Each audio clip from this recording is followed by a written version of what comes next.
안녕하세요, 여러분. 혹시 고대의 지혜가 지금 이 순간 빅데이터 시대를 움직이는 핵심 열쇠라는 거 상상해 보셨나요? 오늘은 바로 그 이야기, 유클리드 알고리즘과 그 엄청난 별명 펄버라이저의 비밀을 한번 파헤쳐 볼 겁니다. 자, 수학도사 잼 27번째 이야기 바로 시작할게요. 자, 그럼 제가 질문 하나 던져볼게요. 세상에서 가장 오래됐는데 지금도 가장 효율적인 최적화 알고리즘이 뭘까요? 힌트를 드리자면 이 고대 기술이 바로 오늘날 빅데이터 세계의 심장부에서 펄떡이고 있다는 사실, 정말 놀랍죠? 좋습니다. 그래서 오늘 우리는 딱 세 가지를 살펴볼 거예요. 첫째, 이 알고리즘의 원리. 둘째, 펄버라이저라는 이름에 얽힌 역사. 그리고 마지막으로 이걸 어디에 써먹는지, 그 응용법까지 한번 쭉 따라와 보시죠. 자, 그럼 첫 번째 단계부터 시작해 볼까요? 도대체 이 알고리즘이 어떻게 돌아가는 건지 그 원리부터 한번 뜯어보겠습니다. 유클리드 알고리즘이 풀려고 하는 문제는 바로 이거예요. 최대 공약수. 영어로는 GCD라고 하죠. 뭐냐면 두 개 이상의 숫자가 있을 때 그 숫자들을 모두 남김없이 나눌 수 있는 가장 큰 숫자를 찾는 거죠. 일종의 공통 분모 중에서도 대장을 찾는 거라고 생각하면 쉬워요. 근데 이 알고리즘의 핵심 아이디어는요, 진짜 놀랄 만큼 간단해요. 그냥 큰 숫자를 작은 숫자로 나눠요. 그럼 나머지가 나오겠죠? 그럼 이번엔 아까 나눴던 작은 숫자를 그 나머지로 또 나눠요. 이 과정을 나머지가 0이 될 때까지 그냥 무한 반복하는 겁니다. 마치 큰 돌덩이를 계속 쪼개고 쪼개서 가장 단단한 알맹이만 남기는 느낌이랄까요? 그 알맹이가 바로 최대 공약수인 거죠. 자, 말로만 하면 헷갈리니까 직접 한번 해보죠. 여기 1071하고 462가 있어요. 이 둘의 최대 공약수를 찾아볼 때요.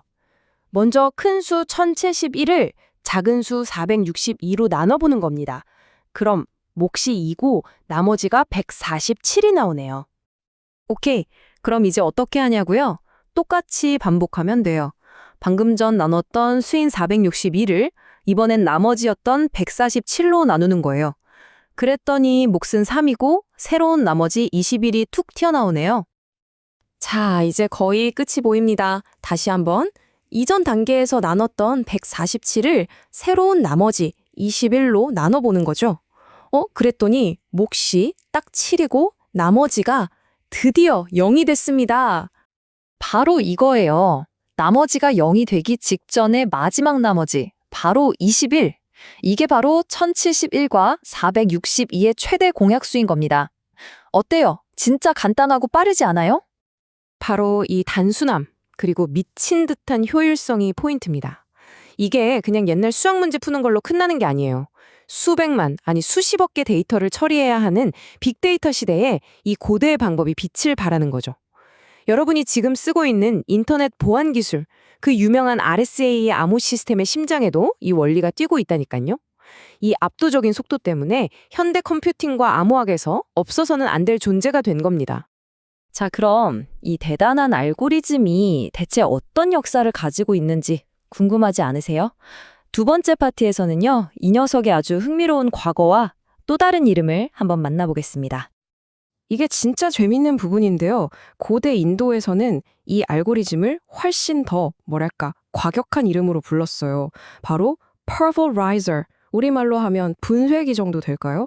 큰 숫자를 계속 나눠서 가로로 만들어버린다는 뜻인데 와, 진짜 직관적이지 않아요?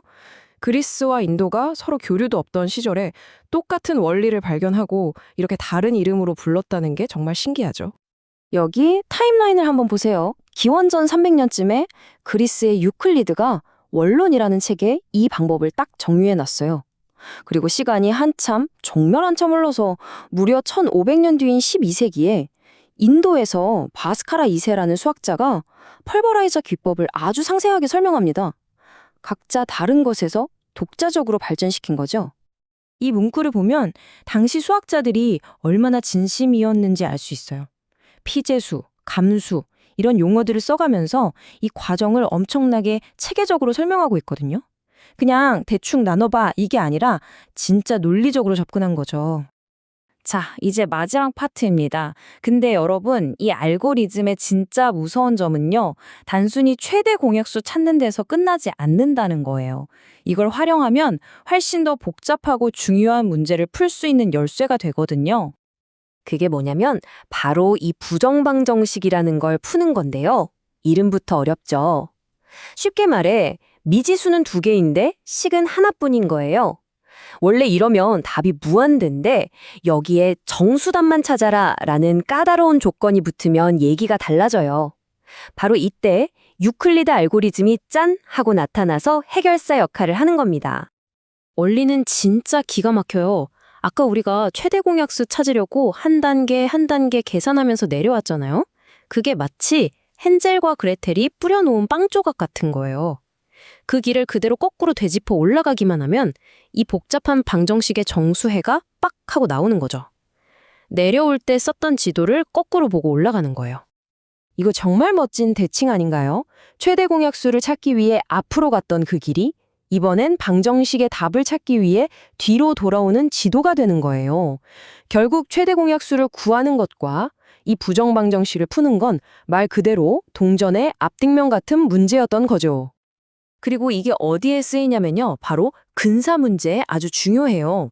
예를 들어 끝도 없이 이어지는 원주율 파이에 가장 가까운 간단한 분수를 찾아낸다거나 엄청 복잡한 기계 속 톱니바퀴들의 비율을 가장 효율적으로 맞출 때 바로 이 원리가 쓰이는 겁니다.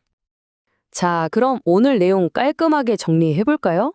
첫째, 유클리드 알고리즘, 이거 2000년 넘게 깨지지 않은 현존 최고 효율의 고대 지혜다. 둘째, 이 고대의 지혜가 지금은 빅데이터와 암호학의 심장이다. 셋째, 이건 단순히 최대 공약수만 구하는 게 아니라 부정방정식까지 풀어버리는 만능 열쇠다. 이 세 가지만 기억하시면 됩니다. 마지막으로 여러분께 이런 질문을 던지고 싶어요. 오늘 우리가 본 것처럼 어쩌면 미래의 가장 큰 기술적 난제를 해결할 열쇠가 우리가 아직 발견하지 못한 또 다른 고대의 비밀 속에 숨어 있는 건 아닐까요? 한번 생각해 볼 만한 문제죠? 오늘 이야기 재밌으셨나요? 그렇다면 다음 시간도 절대 놓치지 마세요. 오늘 잠깐 언급했던 디지털 보안 이야기, 그 심장부로 직접 들어가 볼 거거든요. 다음 주제는 바로 잉여의 링, 모듈러 산술입니다. 또 하나의 고대 수학이 어떻게 우리 디지털 세상을 지키고 있는지 그 비밀을 파헤쳐 보겠습니다. 그럼 다음 시간에 만나요.